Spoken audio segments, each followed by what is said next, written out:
Dumating ang panahon na iniwan ni Judah ang kanyang mga kapatid na lalaki at tumira sa isang Adullamita, na ang pangalan ay Hira. Nakilala niya ang anak ni Shua. Pinakasalan niya at sinipungan niya. Siya ay nabuntis at nagkaroon ng anak na lalaki. Siya ay pinangalanan Nabuntis ulit siya at nagkaroon ng isang anak na lalaki. Tinawag niya siyang Onan. Nagkaroon ulit siya ng isang anak at tinawag siya sa pangalang Sela.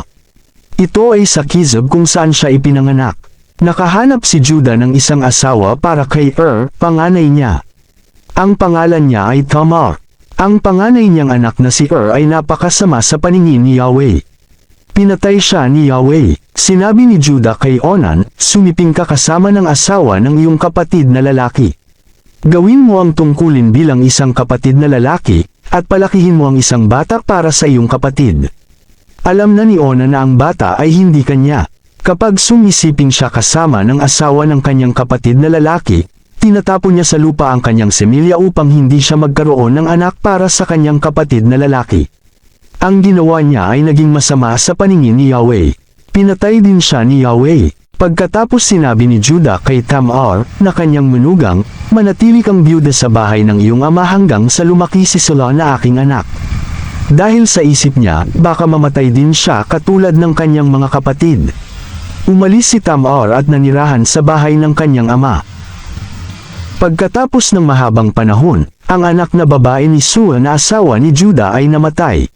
Si Judah ay naaliw at pumunta pataas sa kanyang mga manggugupit ng balahibo ng tupa sa Timnat, siya at ang kanyang kaibigan na si Hira na isang Adullamita. Nasabihan si Tamar, tingnan mo, ang iyong biyenan na lalaki ay pupunta pataas sa Timnat upang gupitan ang balahibo ng kanyang mga tupa.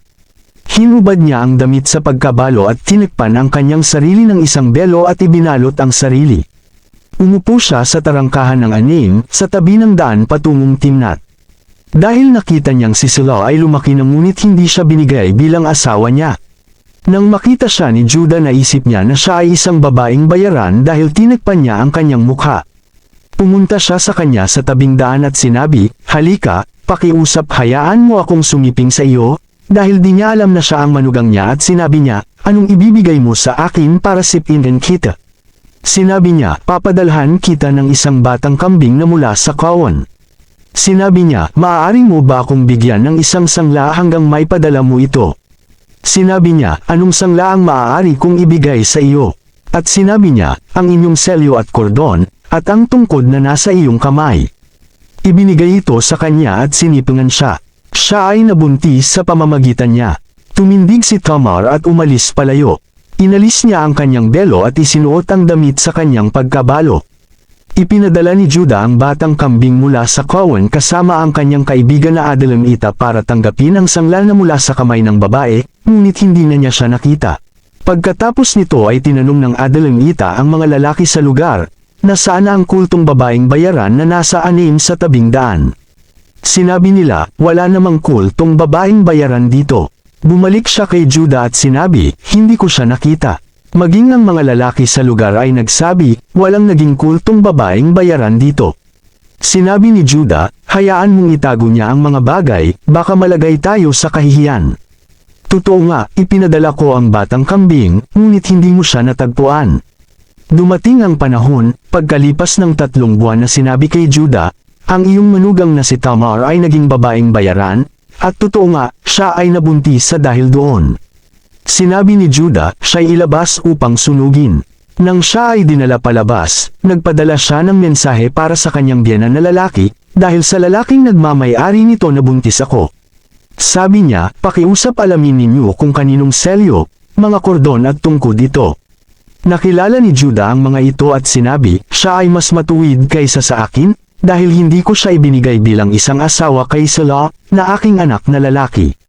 Siya ay hindi na muling sumiping sa kanya. Nang siya ay manganganak na, masdan, kambal ang nasa kanyang sinapupunan.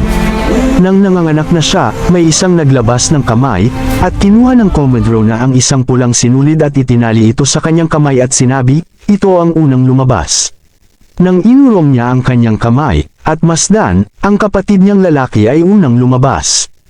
Ang komodro na ay nagsabi, paano ka nakalabas?